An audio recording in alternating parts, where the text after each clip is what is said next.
Thanks for joining us. I'm Don Nelson. Here are your top headlines. A Boise woman is behind bars after police say she left 3 children in a hot car. It happened about 6:30 last night. The kids, ages 11, 1 and 1 month, were found in a car in a West Boise parking lot. Officers say the windows were down partway, but the kids were sweating. Paramedics checked them out and they say they'll be fine. They were released to a family member. Police arrested 27-year-old Sada Sayazane after she came out of a nearby store. She now faces 3 felony counts of injury to a child.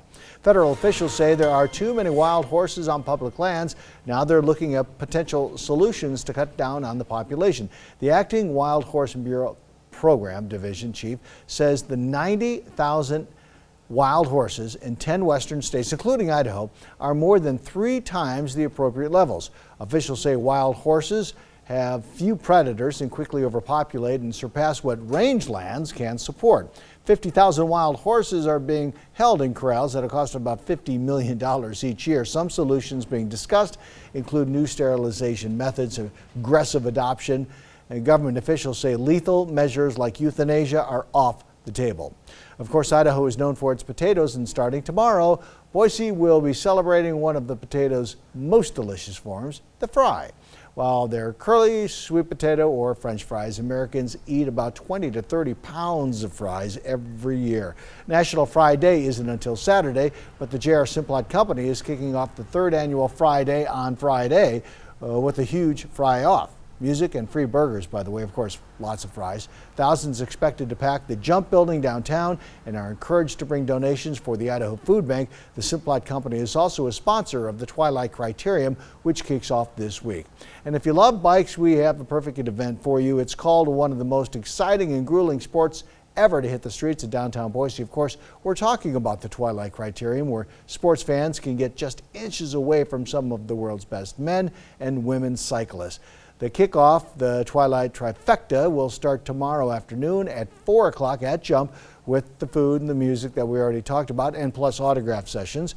Donations will be collected for the Idaho Food Bank and Boise High School's mountain bike team.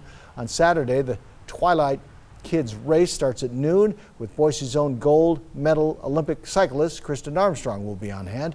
Volunteers from the Boise Bicycle Project will be on hand helping parents and kids with bicycle tune-ups. Then the race itself will start at 7 p.m. with an award ceremony at 10 o'clock. It'll start and finish in front of the State House. This is the 33rd year for the Criterium. Now, Chief Meteorologist Scott Dorval with the On Your Side forecast. Good evening, everybody. The skies are blue. It looks beautiful outside, but it is a little on the hot side. From the Red Line Hotel, you can see that gorgeous clear sky and temperatures baking in the Charger Valley well into the mid-90s now. And we've got mid to upper 80s in the mountains, so even the higher elevations are heating up as well. Haley is at 88, while Boise is at 94, and Twin Falls at 92. It's even hot in Pocatello and Idaho Falls. Dry conditions continue. The only lightning strikes we can see are way up heading towards the Montana border there, and that's it. Dry conditions everywhere. Yeah, well, here's one lightning strike with a stray storm trying to pop up in the Owyhees.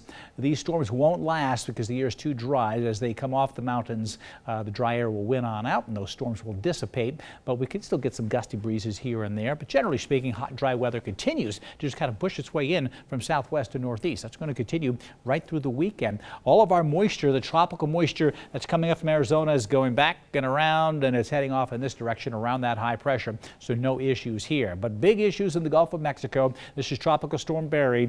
It's not going to be a huge wind maker. It may become a hurricane just briefly before coming on shore. It appears to be coming on shore in southern portions of Louisiana. This is going to have some very heavy rain. The mouth of the Mississippi, which comes right through here, comes right out. Let's see if I can draw a line here. Comes right out into this region here.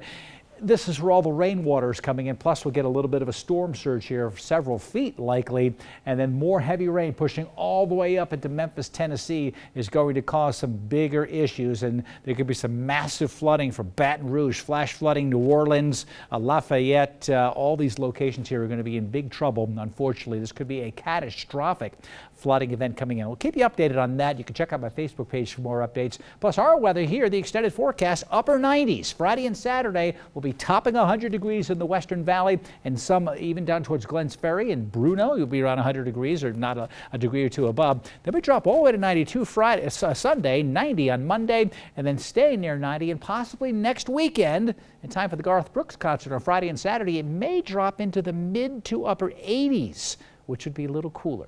I'll keep you updated. You can get more updates right here later this evening.